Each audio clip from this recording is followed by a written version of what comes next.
நாளென் செய்யும் வினிதானென் செய்யும் என்னை நாடி வந்த கோளென் செய்யும் கொடுங்கோற்றென் செய்யும் குமரேசர் இரு தாளும் சிலம்பும் சதங்கையும் தண்டையும் சண்முகம் தோளும் கடம்பும் எனக்கு முன்னே வந்து தோன்றினே. உலகமெங்கும் வாழ்ந்து கொண்டிருக்கும் ஸ்ரீ குபேரன் டிவி நேயர்களுக்கு சைதை ராஜாவின் அன்பான வணக்கங்கள். நாம் இப்பொழுது ஆகஸ்ட் மாத ராசி பலன்கள் பாக்கிய பஞ்சாங்க அடிப்படையில் சொல்ல இருக்கிறோம். வாங்க ஒவ்வொரு ராசியாக பார்க்கலாம். இப்பொழுது நாம் ரிஷப ராசி பார்க்க போகிறோம். ரிஷப ராசி காலபுருஷ தத்துவப்படி 2வது ராசி. சுக்கிர பகவான் ஆட்சி பெறும் வீடு. இப்பொழுது இந்த ஆகஸ்ட் மாதத்தில் ராசிநாதன் என்று சொல்லக்கூடிய சுக்கிரன் 2ஆம் இடத்தில் முதல் வாரமும் 3ஆம் இடத்தில் கடைசி 4 வாரமும் அதாவது கடைசி 3 வாரம் அங்கே இருக்கிறார். மொத்தத்தில் 4 வாரம் இல்லைங்களா? ஸோ இப்போது இந்த ராசிநாதன் 2ஆம் இடத்தில் இருப்பது சுகம். 3ஆம் இடத்தில் இருந்தாலும் குரு பார்வையில் இருப்பது அதை விட சிறப்பு. மொத்தத்தில் பார்த்திங்கனாக்கா கௌரவம் புகழ் அந்தஸ்து கண்டிப்பாக இருக்கக்கூடிய அமைப்பு இருக்குது. பண வரவு இருக்குமா, குடும்பத்தில் அமைதி இருக்குமா இந்த ரிஷபராசி அன்பர்களுக்கு அப்படின்னு பார்த்திங்கன்னா,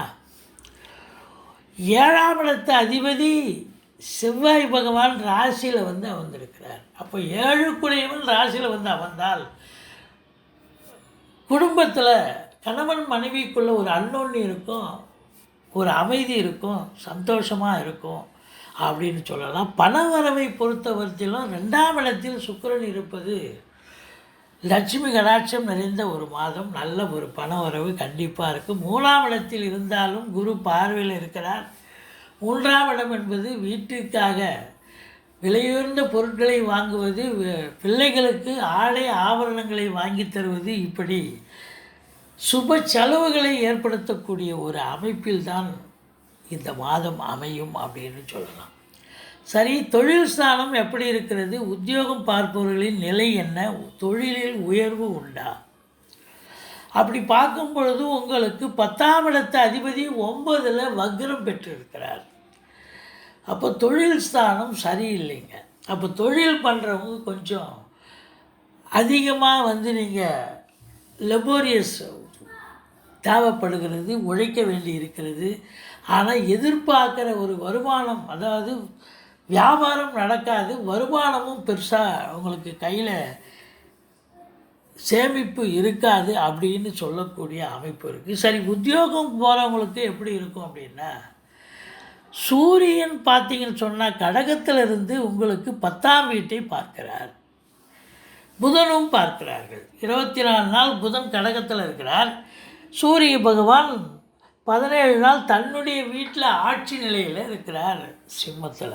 அப்போ அங்கிருந்து 10ஆம் வீட்டை பார்க்கிறார் என்று சொன்னால் இந்த ரிஷபராசி அன்பர்களுக்கு அரசு உத்தியோகத்திற்காக காத்திருப்பவர்களுக்கு அரசு உத்தியோகம் கண்டிப்பாக கிடைக்கும். வேலைக்காக காத்திருக்கும் மற்ற தனியார் துறைக்காக காத்திருப்பவர்களுக்கும் கண்டிப்பாக முயற்சி பண்ணிங்கன்னா வேலை வாய்ப்பு அமையும்.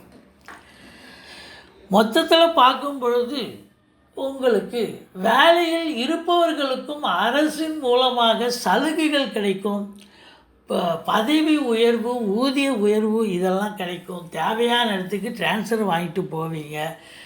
மேலதிகாரி சக ஊழியர்களுடைய ஆதரவு கிடைக்கும். ஏன்னா சூரியன் உங்களுக்கு 7ஆம் பார்வையாக 10ஆம் இடத்தை பார்க்கிறார்.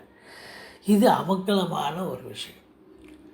அதுலேயும் காவல்துறை, தீயணைப்புத்துறை, மருத்துவத்துறை, இராணுவத்துறை, ஐஏஎஸ், ஐபிஎஸ், ஐஎஃப்எஸ் அதற்கு நிகரான பணியில் இருக்கும் அன்பர்களுக்கு ஒரு பொற்காலம் அப்படின்னு சொல்லலாம்.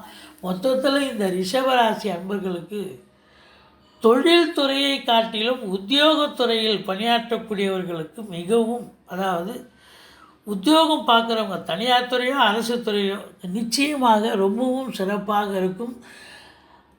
உங்கள் சொந்த தொழில் பண்ணுறவங்களுக்கு கொஞ்சம் அதிகமாக லெபோரியஸ் தேவைப்படும். கொஞ்சம் எச்சரிக்கையாக வேலை பார்க்கணும், அவ்வளோதாங்க.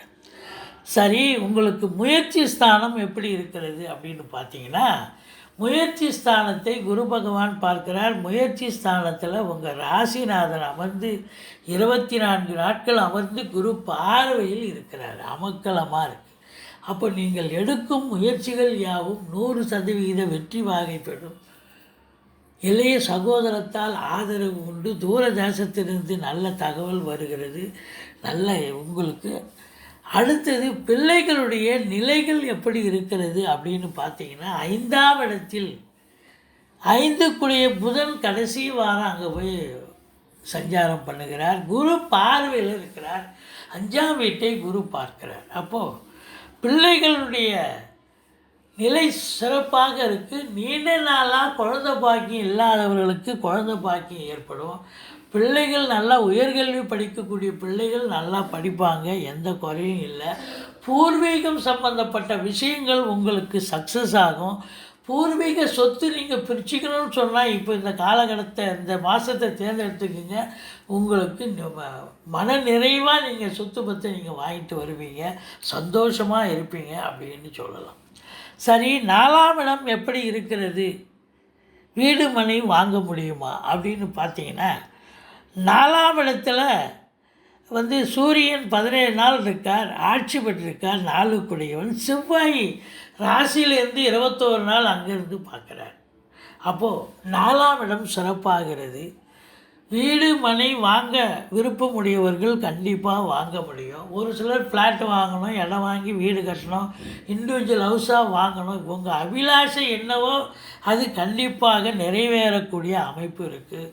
தாயாருடைய தேக ஆரோக்கியம் சிறப்பாக இருக்கும், ஒன்றும் குறை கிடையாது. 4ஆம் இடத்து அதிபதி 4இல் ஆட்சி பீடத்தில் இருக்கிறார். 17 நாள் சூரிய பகவான். அப்போது கண்டிப்பாக உங்களுக்கு உயர்கல்வி படிக்கக்கூடிய பிள்ளைகள் நல்லா படிப்பாங்க. உங்கள் சுகஸ்தானமும் திருப்திகரமாக இருக்கிறது அப்படின்னு சொல்லலாம்.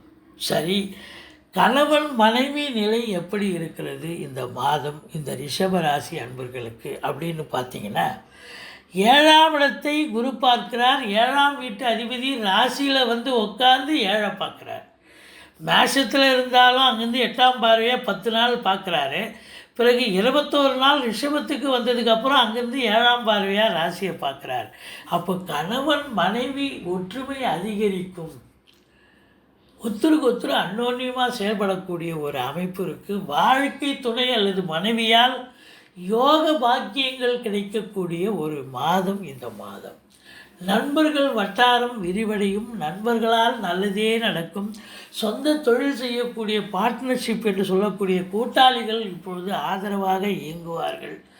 செவ்வாய் பூமிகாரகன் பார்ப்பதால் பூமி சம்பந்தப்பட்ட விஷயங்கள் உங்களுக்கு 100% வெற்றி வாய்ப்பினை பெறக்கூடிய ஒரு அமைப்பு இருக்குது அப்படின்னு சொல்லணும்.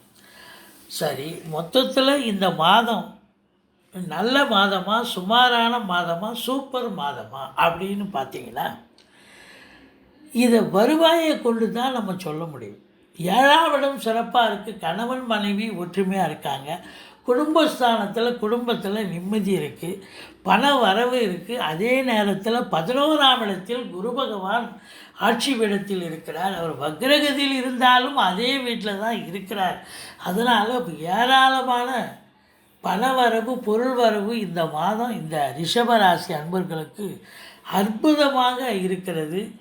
கண்டிப்பாக பொருளாதாரத்தில் ஒரு உச்சநிலையை அடையக்கூடிய ஒரு மாதம்.